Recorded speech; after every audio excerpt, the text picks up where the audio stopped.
옆사 인사합시다. 사랑합니다. 이렇게 인사할까요? 네. 뒤에 분 인사할까? 사랑합니다. 성탄을 준비하고 살아가는 여러분에게 주의 은혜와 평강이 넘치시기를 축복합니다. 그래서 여러분들의 마음속에 아기 예수의 오심이 정말 고백되어지고 또 경배될 수 있는 성탄절 되기를 바랍니다. 오늘 마태는 예수님의 탄생에 대해서 이렇게 기록을 하고 있습니다. 이 말씀은 이사야서가 이미 얘기하고 있는 말씀이고 이사야 7장에 하신 말씀을 그대로 인용을 했어요. 그 말은 뭐냐면 내가 그 이사야의 예언에 동의합니다. 그리고 그 예언대로 예수님께서 오셨습니다. 이것을 고백하는 마음 가지고 보라 처녀가 잉태하여 아들을 낳으리니 그 이름을 임마누엘이라 하리라. 그 말씀 그대로 카피해서 오늘 본문 속에 선포를 하고 있습니다. 처녀가 아들을 낳을 것이다. 이 말씀을 믿지 않는 분 아무도 안 계시지요. 아마 우리 모두는 이 말씀을 그대로 믿어요. 처녀가 마리아가 아직 남자를 모를 때에 하나님의 성령의 능력으로 아이를 임신했다. 그리고 태어나신 분이 완벽한 사람, 배고플 줄도 알고 피곤하기도 하시고 또 춥기도 하시고 등등의 인간이 가지고 있는 것을 그대로 행하시는 완전한 인간으로 오셨다. 근데 그 예수님은 남자에 의해서 잉태된 것이 아니기 때문에 우리와 다르게 그 예수님은 죄가 없다. 이 사안에 대해서 모두는 다 믿을 거예요. 혹여나 그 사실에 대해서 확신이 없거나 그걸 빼놓고 믿는 분도 혹시 있을지 모르겠어요. 에이, 그건 아니지. 혹시 이런 마음 가지고 계신 분이 있을지 모르겠어요. 처녀가 잉태하여 아들 낳는다는 이 말씀이 그냥 믿어지는 것은요, 사실은 내 능력이 아니고 하나님께서 믿음을 주셔서 믿어지는 거예요. 성경 모든 말씀이 다 믿어지는 것은 충분히 우리가 이성이 있거든요. 합리적이기도 하거든요. 냉철하기도 하거든요. 근데 성경의 모든 사건이 전혀 의심되지 않고 믿어지는 것은 그분이 나에게 그 믿음을 주신 거예요. 그래서 전혀 의심하지 않으나 그 믿음이 없는 사람은 그럴 수가 없지. 그게 가능하겠어? 생각을 한번 해봐. 합리적으로, 과학적으로, 논리적으로 생각해봐. 어떻게 처녀가 아이를 임신을 해? 남자를 모르는데. 그건 말이 안 되지 라고 얘기할 거예요. 당연한 거 아니겠어요?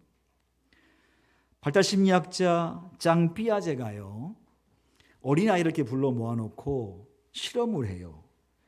두 개 똑같은 컵에다가 물을 똑같이 집어넣고 애들에게 물어봐요. 얘들아, 이 컵 속에 물이 똑같이 들어있지? 그랬더니 그 아이들이 보더니 네 그랬어요.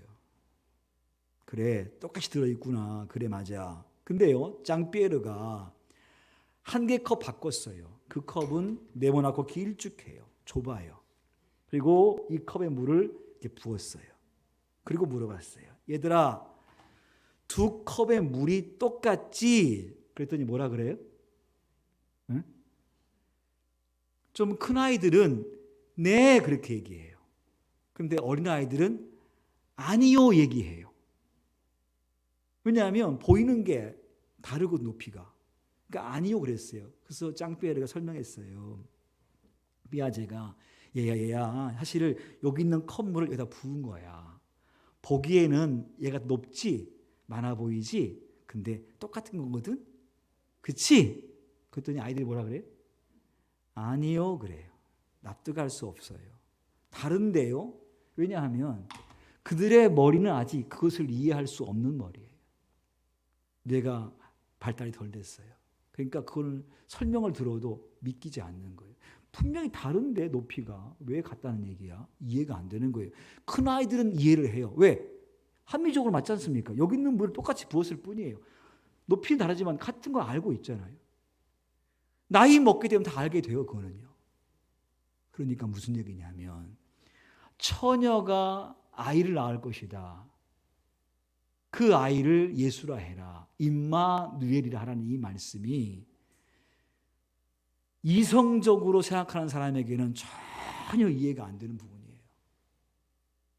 우리야 믿음이 있으니까 그렇지요 라고 아멘하지만 그 믿음이 없는 자에게는 그런 엉뚱한 말이 어디 있어. 그건 말이 안 되지. 그렇게 얘기합니다.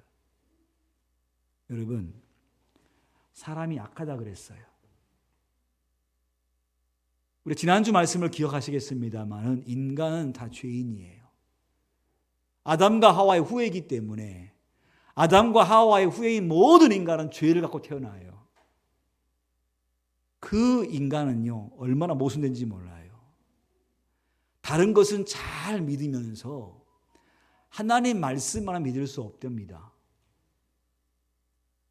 다른 것은 합리적이지 않아도 과학적이지 않아도 증명이 안 되어도 잘 믿으면서 하나님 말씀 믿을 수 없대요. 그건 합리적으로 안 맞으니까. 여러분 벨기에의 사제이고 수학자였던 르메트르가요 그렇게 말했어요. 이 우주는 어제가 없는 한 날에, 그러니까 쉽게 얘기하면 시간이 정해지지 않은 날에, 어제가 없는 한 날에 특이한 원시 원자가 폭발을 해서 그걸 빅뱅이라고 얘기해요. 과학자들은요. 원시 원자가 빵 터져가지고 해와 달과 별들과 우주와 행성들이 다 만들어졌대요.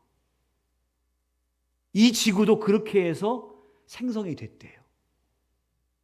원시 원자가 빵 터져가지고 지금의 우주가 만들어졌대요. 언제? 137억 9,900만 년 전에. 모든 과학자들은요 그거를 믿고 있어요. 그러면 물어봅시다. 과학적으로 증명이 돼요? 원시 원자가 뻥 터져가지고 지금의 지구가 생겼고 우주가 생긴 것이 증명할 수 있냐고요. 증명하려고 애를 쓰고 있지요. 증명한 사실이 아니라 증명하려고 애를 쓰고 있어요. 그 가설 전제하에서 이 우주가 그렇게 생겼을 거야라는 전제를 깔고 그 증명하려고 애를 쓰는 것이지 과학적이고 합리적 논리적이지 않아요. 근데 그걸 잘 믿어요. 과학자라고 하는 사람이. 여러분, 진화가 과학이에요? 아이들 책 보면요, 진화론을 설명하면서 한 나무를 설명해놨어요. 나무가 이제 이렇게 커서 이렇게 퍼져가지고 그 나무가 말이에요. 처음에 단세포 동물이 커져가지고 여기 뱀도 나오고 사슴도 나오고 곰도 나오고 뭐 등등이 다 나와서 한 나무가 됐대. 이 지구가 됐다는 거예요. 근데 보세요. 무엇 하나 그게 그렇게 됐다는 증거를 찾을 수가 없어요. 된 것처럼 보인다. 그래서 과정 속에 이렇게 된 것 같다는 추론이 있고 여기까지는 있지만 이렇게 해서 됐어라는 결론은 없어요. 근데 그걸 믿어요. 왜 그때는 과학을 얘기하지 않고 왜 합리성을 얘기하지 않고 증명은 얘기하지 않습니까? 근데 왜 성경 말씀은 보라 처녀가 잉태해 아들을 낳을 것이다 했을 때 그 말씀은 딱 믿지 않으면서 왜 그런 것들은 잘 믿냐고요. 인간의 악함이 아닐까요? 오래전에 된 일이라고 해서 증명할 수 없으니까 맞다. 그건 말이 안 맞죠. 왜 우리는 신앙에 대해서 말씀을 믿는 거에 대해서 그렇게 인색할까? 다른 것은 그렇게 쉽게 허용하면서. 여러분 그런 얘기가 있어요. 그 고인 되신 하용조 목사님이 연예인교회를 개척하셨는데 연예인교회를 개척하시면서 이제 그 교우들한테 성경을 가리키는 거예요. 근데 가르치는 즈음에 본문의 말씀을 설교하게 됐어요. 처녀가 잉태의 아들을 낳을 것이다. 그 이름을 임마누엘 하리라. 이는 자기 백성을 죄에서 구원할 자임이라. 이것을 설명을 했어요.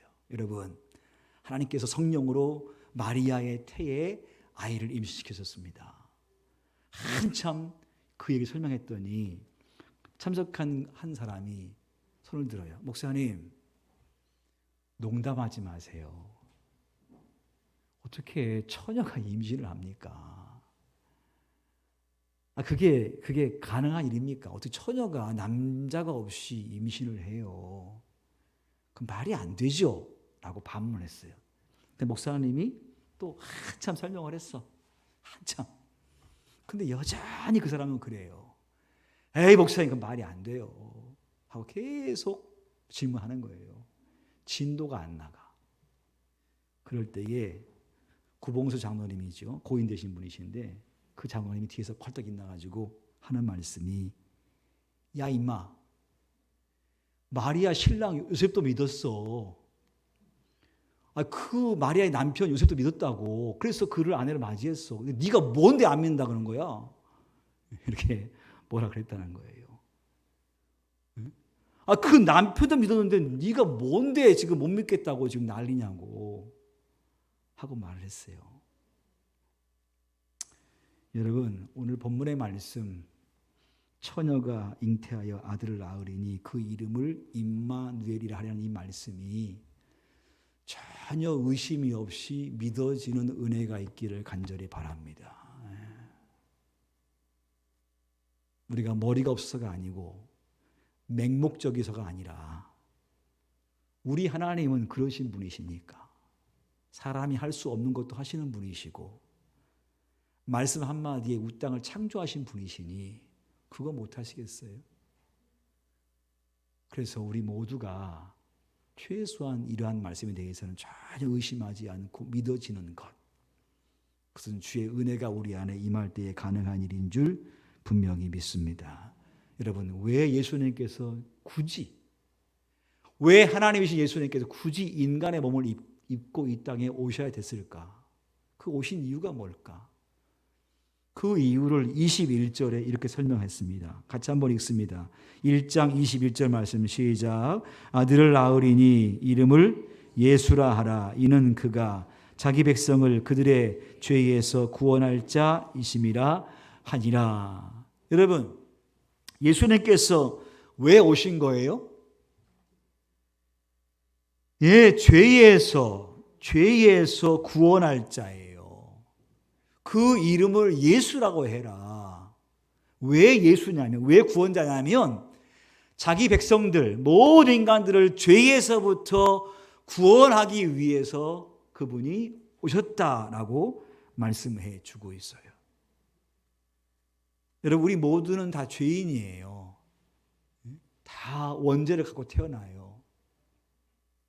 그래서 그 죄 때문에 우리가 고통을 느끼고 살아요. 여러분, 죄는 고통스러운 거예요. 우리가 지금 너무나 아둔해서 죄의 고통을 몰라요. 그것 때문에 내가 이렇게 힘들고 어려운데, 죄가 얼마나 고통스러운지를 잘 몰라요.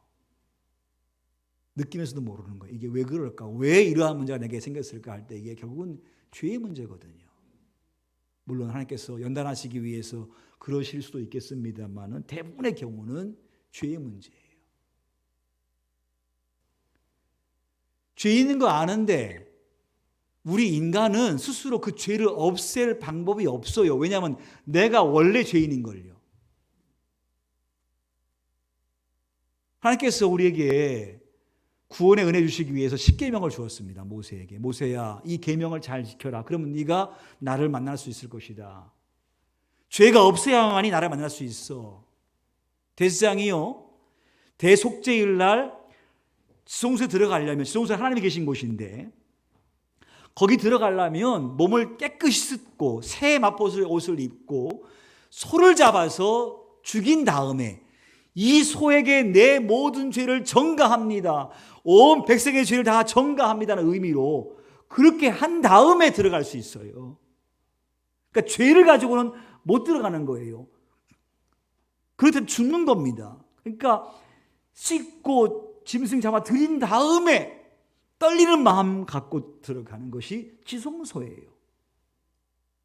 그러니까 죄라고 하는 것은 없애지 아니하면 하나님께 갈 수가 없는 거예요. 하나님께서 그래서 우리의 인간에게 야, 계명 지켜. 모세에게 준 계명 10계명 10개만 지켜라. 10개만. 100개도 아니고 1000개도 아니고 10개만. 10개만 지켜. 10개만. 그래서 구원의 길 만들어 주셨습니다. 근데 여러분 10개만 지킬 수 있어요? 10개를 2개로 줄이면 그래요. 하나님을 사랑하래요. 하나님을 사랑하되 마음을 다하고 목숨을 다하고 힘을 다하고 뜻을 다하여 주 너의 하나님을 사랑하래요. 10개를 2개로 줄이면 첫 번째가 하나님 사랑이니까. 그렇죠? 하나님 사랑하십니까 여러분? 응? 사랑하시면 아멘 한번 합시다. 네. 그렇죠. 저도 마찬가지예요. 사랑합니다. 하나님 사랑합니다. 근데 한번 우리가 다시 한번 생각해 봐요. 하나님만 사랑하시래요. 하나님만. 근데 우리는요, 사실은 그렇거든요. 하나님도 사랑해요. 돈도 사랑하고, 자식도 사랑하고, 손도 사랑하고, 성의 것도 사랑하고, 그 중에 하나가 하나님이에요. 어떻게 알 수 있냐면 하나님을 섬기는 것이 우선순위에 밀려요. 왜? 하나님도 사랑하니까. 하나님만 사랑하라고 하면 우선순위에 밀릴 수가 없고 그걸 제일 이유가 없습니다. 하나님만 사랑하면 그저 순종하게 돼 있는 것이고. 근데 저나 여러분이나 사실 가만히 생각하면요, 하나님도 사랑하지요. 사실 그게 인간이에요. 내 이웃을 내 몸처럼 사랑하라. 예, 분명히 사랑합니다만은 또 못하는 게 많아요. 그러니까 무슨 얘기냐면 인간이 아무리 노력을 해도 10개의 계명도 못 지켜요. 1000개도 아닌데. 그래서 바울은 이렇게 말씀했어요. 율법은 죄를 깨닫게 하고, 아, 그렇구나. 내가 하나님을 잘 사랑하지 않는구나. 아, 그렇구나. 내가 탐심을 버리지 못하고 있구나. 내가 이웃을 내 몸처럼 사랑하지 못하고 있구나. 사랑해야 되는데 안 되는구나. 그래, 나는 죄인이구나. 그래서 율법은 죄를 깨닫게 해요. 그 다음에 두 번째로 그 율법은 내 힘으로 안 되니까 예수님이 필요합니다. 그래서 예수께로 인도하는 초등학문이라, 몽학 선생이라 그렇게 말했어요. 열심히 지키려고 하면 안 되기 때문에 그래, 주님이 필요해. 주님께서 내 죄를 용서해 주셔야 되고 나를 대신해서 십자가에 죽어 주셔야 되고 예수님이 함께 하셔야만이 내가 하나님만 사랑할 수 있어. 하나님이 없이 내가 아무것도 할 수 없어 라는 것을 알게끔 하시기 위한 법이 바로 율법이라고 바울은 설명하고 있지 않습니까? 사랑하는 성도 여러분, 예수님께서 오신 목적은 우리의 모든 죄를 용서하기 위해서 오신 줄 믿습니다. 그 죄는요, 나로 하여금 두려워하게 해요. 나로 하여금 걱정과 염려 가운데 있게 해요. 그리고 나로 하여금 아버지께 가지 못하게 해요. 선악과를 따먹은 인간이 받은 심판 중에 한 가지가 뭐냐면 쫓겨나는 거예요. 에덴 동산에서 쫓겨나는 거예요. 하나님이 계신 곳에서부터 쫓겨나는 것이 심판이에요. 누가복음 19장 10절에 인자가 온 것은 잃어버린 자를 찾아 따라합시다. 구원하게 하려 함이라. 예, 그래요. 그가 오신 이유는 인간들을 구원하기 위해서. 마가복음 10장 45절 말씀 보니까 따라합시다. 자기 목숨을 많은 사람의 대속물로 주려 함이라. 무엇으로? 대속물로. 대신 죽어주시기 위해서. 우리를 위해서 대신 죽어주시기 위해서 그분께서 오셨다 이렇게 말씀하셨어요. 그러므로 아기 예수님께서 오셔서 이 땅에 인간으로 오신 목적직은 한 가지는 우리의 모든 죄를 다 용서하시기 위해서 오셨으니 우리 모두가 주 안에 있다고 하면 그 죄책에서부터 이미 해방되어진 존재인 줄 분명히 믿습니다. 죄는 고통스러운 거예요. 죄는요, 너무나 우리를 죄책감에 시달리게 만들어요. 죄는요, 우리 안에 평안을 뺏어가 버려요. 남은 생 여러분들이 정말로 평안하게 살고 싶다고 하신다면 하나님께서 기뻐하지 아니하는 모든 죄를 끊어버리는 은혜가 있기를 간절히 바랍니다. 또 한 가지 이유가 있다고 한다면 그분이 왜 오셨을까 할 때에 오늘 말씀 보니까요. 한번 읽습니다. 시작. 보라, 처녀가 잉태하여 아들을 낳을 것이요 그의 이름을 임마누엘이라 하리라 하셨으니 이는 번역한즉 하나님이 우리와 함께 계시다 함이라. 자, 그분께 오신 목적이 뭐라고요?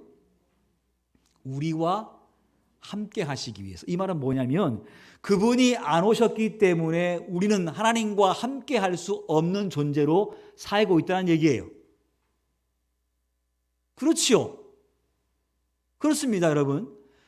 인간 아담과 하와가 죄를 지은 다음에 쫓겨났습니다. 하나님을 만날 수가 없게 되었습니다. 그게 심판이에요. 다른 게 심판이 아니라 하나님이 계시고 하나님과 교제하는 그 장소에서부터 쫓겨나간 것이 심판이에요. 하나님께서 거기에 못 오게 화영검을 두르셨어요. 못 들어오게. 지성소는 아무나 못 들어가요. 아까 말한 것처럼 대제사장만이 깨끗하게 한 후에 들어갈 수 있어요. 아무 못 들어가게 돼 있어요. 왜? 하나님을 만날 수 없는 죄인이기 때문에 그분을 가까이 할 수 없는 거예요. 예수께서 오신 목적이 뭐냐면 하나님께서 우리와 함께 하시겠대요. 그 은혜 주시기 위해서 십자가에 죽으시고 부활하셨습니다. 그 은혜 주시기 위해서. 여러분, 하나님이 함께 한다는 그 말의 의미가 무엇일까? 자, 우리 모든 예수 믿습니다. 그렇죠? 그렇죠? 예수 믿습니다. 우리 모든 죄는 예수의 피로 사함 받았습니다. 그렇죠? 우리가 죄책을 받지 않을 줄 믿습니다. 우리가 주 앞에 가면 주께서 우리를 죄 없다 해 주실 거예요. 뭘 보시고? 뭐 보시고? 믿음 보시고. 예수 믿는 믿음 보시고 우리를 죄 없다 해 주실 거예요. 무죄. 왜? 나 믿으니까. 네가 죄를 많이 지었지만 나 믿으니까 내가 너를 죄 없다 해줄게. 그렇게 하실 거예요. 그 제 말이 아니고 하나님 말씀이니까. 또 한 가지 축복이 뭐냐면요. 그분께서 오셔서 우리와 함께 하신답니다. 이 말은 무슨 얘기냐면요. 다시 우리의 삶의 에덴을 회복시켜 주겠다는 말씀이에요. 하나님을 가까이서 그분을 만날 수 있는 존재로 만들어 주었다는 거 아니에요? 과거에는 쫓겨났습니다. 그래서 불안과 염려, 근심, 걱정, 많은 어려움들과 고통들을 힘들어하고 살아갔는데 이제 십자가이신 예수를 믿음을 통하여서 다시 하나님과 함께함으로 말미암아 에덴의 복을 누릴 수 있게 된다고 하는 말씀 아니겠습니까? 여러분 보세요. 그 은혜의 산이 뭐냐면 저와 여러분은 모두가 그걸 다 믿어요. 하나님께서 여러분과 함께 하시 믿으시지요. 네, 크게 한번 아멘 합시다. 아직 믿음이 없으신가요? 하나님 여러분 함께 하십니까? 네, 네, 아주 아멘이지요. 근데 한 가지 더 물어볼게요. 그러면 그 은혜를 누리세요? 네, 아멘 하신 분이 계시고 고민하신 분이 계시고 분명 내가 하나님과 함께 하시면 믿는데 나는 지금 에덴의 그 하나님과 함께함의 평안함을 누리느냐는 거예요. 많은 경우 못 누려요. 왜 못 누릴까요? 자, 하나님께서 이스라엘 백성들 출애굽시켰습니다. 막 나왔어요. 한참 가는데 이제 어디에 왔냐면 사막으로 들어가기 위해서 홍해를 만나게 되어져요. 뒤에는 애국 군대가 병거를 끌고 무기를 들고 무장해서 이스라엘을 잡기 위해서 와요. 근데 앞에는 홍해가 있어요. 더 이상 나갈 수가 없어요. 그때에 이스라엘 백성이 이렇게 말해요. 지금 분명 거기에는 하나님이 계시거든요. 하나님께서 불기둥으로 그들을 막고 있거든요. 그렇잖아요? 근데 거기에 백성들이 지금 뭐라고 하냐면 모세야, 너는 왜 우리를 끌고 왔느냐? 장사 치를 곳이 없어가지고 수장시키려고 우리를 끌고 나왔느냐? 어떻게 할 거냐? 저 뒤에는 애국 군대가 쫓아오고 있고 앞에는 바다인데 어떻게 하면 좋냐? 왜 데리고 나왔어? 하고 원망해요. 분명 하나님께서 함께하고 계신데 그들의 마음은 전혀 평안함이 없어요. 광야 40년 동안에 삽니다, 여러분. 낮의 온도가 40도, 50도가 올라가요. 밤 온도는 10도로 떨어져요. 이 몸은 그 추위의 격차를 못 견뎌내서 병에 걸려 죽거나 동사해요, 동사. 근데 40년 동안에 그들이 안 죽거든요. 왜 그래요? 하나님께서 함께 하시니까. 낮에는 구름 기둥으로 그늘을 만드시고 밤에는 불 기둥으로 온풍기를 틀어 놓으시니까 춥지가 않은 거예요. 진에는. 그 진은 안 추워. 워낙 온풍기가 뜨거운 불이 막 타고 있으니까 따뜻한 거예요. 하나님 함께 하시는데. 근데 그들이 한 건 뭐예요? 원망이거든요. 맨날 만나냐? 좀 새로운 거 안 주냐? 애굽처럼. 좀 수박도 주고 마늘도 좀 먹고 부추도 좀 먹고 그 좋은 과일 애굽에 얼마나 많은데 데리고 나와가지고 맨날 먹이는 게 만남의 추락이 아주 질려 죽겠다 그냥 원망하거든요. 하나님이 함께 하시는데 전혀 그들은 그 안에 평안이라는 것이 없는 거예요. 그러면 우리도 마찬가지 아니에요? 분명 주께서 나와 함께 하신 거 믿는데 나는 왜 이 삶의 현장 가운데에서 평안함이 없느냐는 거잖아요. 여러분, 에덴 동산의 선악과는요, 과일 얘기하는 게 아니에요. 선악과가 애플이냐, 뭐 다른 거 이 얘기하는 게 아니에요. 그 선악과는 뭘 얘기하고 있냐면 따라합시다. 순종. 뭘 얘기한다고요? 순종을 얘기하는 거예요. 네? 사과냐, 배냐, 뭐 귤이냐 그거 얘기하는 게 아니고 순종을 얘기하는 거예요. 너 이 동산에서 나와 함께 영원히 살려면 이거 철저하게 지켜라. 아무리 먹고 싶어도 아무리 좋아도 이거 먹으면 안 돼. 먹으면 죽어. 네가 이걸 안 먹으면 살 것이고 먹는 날에는 여기서 쫓겨난다. 그 말씀이거든요. 자, 영적으로 볼 때 주께서 오셨어요. 십자가에 죽으셨습니다. 부활했습니다. 우리 그분을 믿습니다. 그래서 우리 모든 죄에서부터 해방되었고 구원받았습니다. 더 나아가서 에덴의 축복과 더불어 지성소의 평안함, 예수께서 십자가 죽으실 때에 일어난 일이 뭐겠습니까? 성소의 휘장이 위에서부터 아래로 쫙 찢어버린 거예요. 그 말은 뭐냐면 너희가 이제 직접 내게 들어올 수 있다는 거예요. 세상이 아니어도 예수님께서 이미 대상으로서 죽어졌기 때문에 너희는 나에게 직접 들어올 수 있어. 나를 직접 만날 수 있어.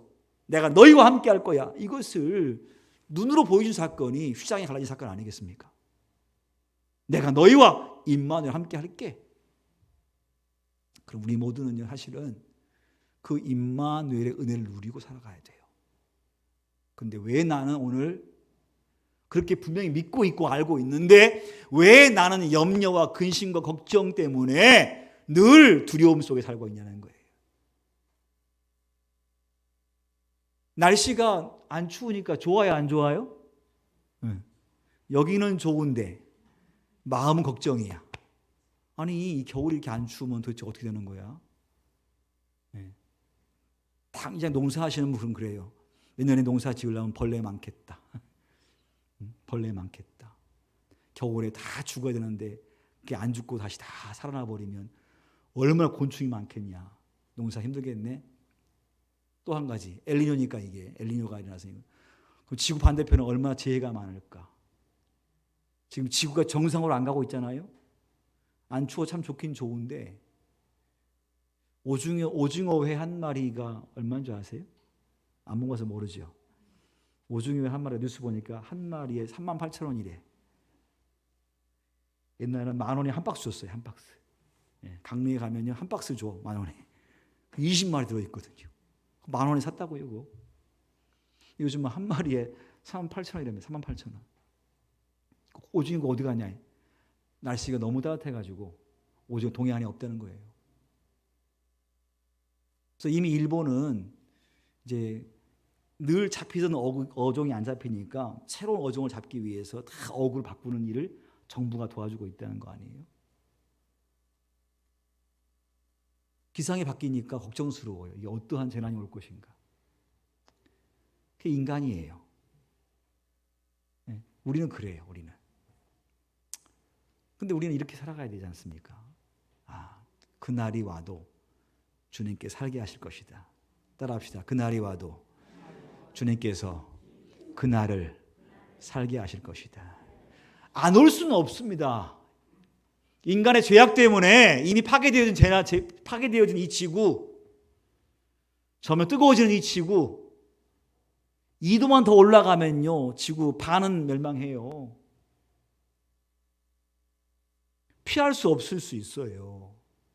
정말 우리가 자원 절약하고 자연 보호하기 위해서 정말 애를 쓰면 좀 늦출 수는 있겠지요. 근데 그 마지막은 막을 수가 없는 거 아니에요. 그 문제가 안 오는 게 문제가 아니고 최소한 믿음은 그러한 상황이 된다 할지라도 내 안에 하나님의 은혜와 평강을 누리게 하실 줄 믿습니다. 미리 걱정하지 말고요. 근데 인간은 그래요. 우리가 하나님을 전적으로 의지하지 않기 때문에, 그걸 전적으로 사랑하지 않기 때문에, 하나님도 사랑하기 때문에 믿음도 있습니다만은 세상 사람의 염려도 있어요. 오늘 주님께서 이 땅에 오신 목적은 내가 너희와 함께 할게. 땅끝까지 네 복음을 증거해라. 근데 말이야, 꼭 기억해. 복음 증거하면 핍박당해.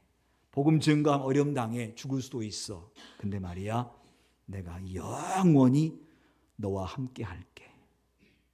이 말씀은 네 인생에 절대 어려움 없어, 그 말이 아니에요. 신앙의 선배 중들 가운데 어려움 없이 죽은 인물이 어디 있습니까? 바울은 감옥에서 죽었습니다. 베드로는 십자가에서 죽었습니다. 누구는 목이 베어 죽었습니다. 누구는 불에 타 죽었습니다. 그 어느 사람도 아무 염려 없이 죽은 사람 없어요. 다 그렇게 돌아가셨습니다. 그렇지만 보세요.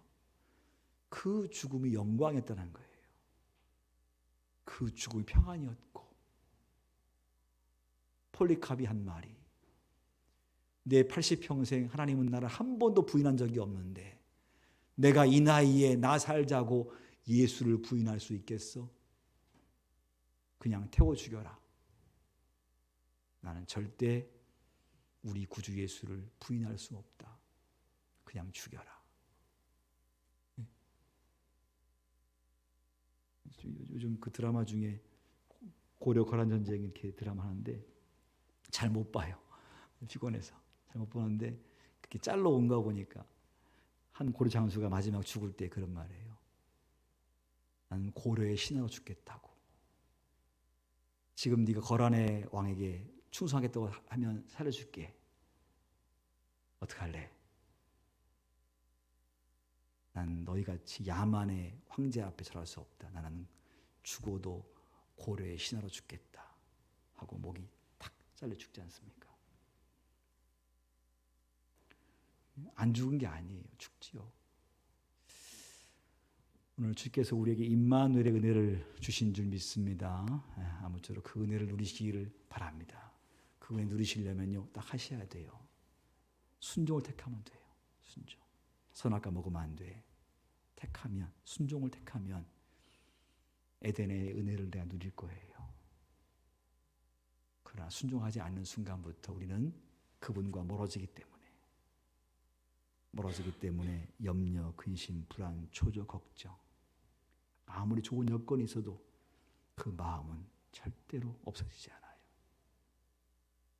오늘 그 은혜를 우리 모두가 누리고 살아가시기를 축복합니다.